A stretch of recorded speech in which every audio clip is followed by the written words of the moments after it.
Ертеде терең көк теңіздің түбінде ғажайып суасты патшалығы болған. Сол жерде оның даусы әдемі, жүрегі мейірімді еді. Бірақ оның ең үлкен арманы адамдар әлемін көру болатын. Жоғарда қандай өмір бар екен?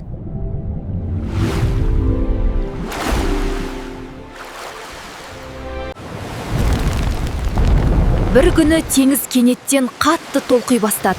Қара бұлттар жиналып дауыл шықты. Кеме шайқалып, сынып бара жатты.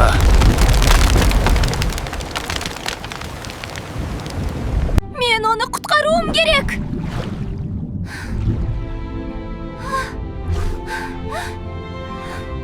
Толқындар қатты еді, бірақ ол берілмеді.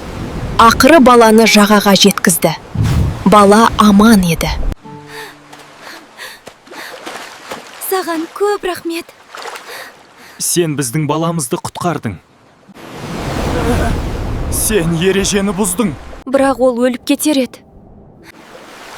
Сен өзіңді емес, басқаны ойладың. Сен батылсың. Бірақ қауіп әлі кетпеді. Дауыл басылмады.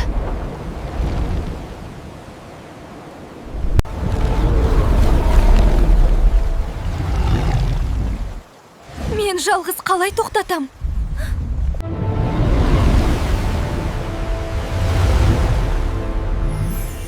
Бұл теңіз біздің үйіміз.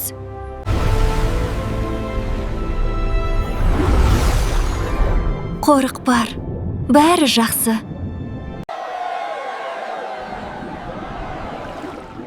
Нағыз күш, қорықсаң да жақсылық жасау. Ең терең теңізде де мейірім бәрін жеңеді.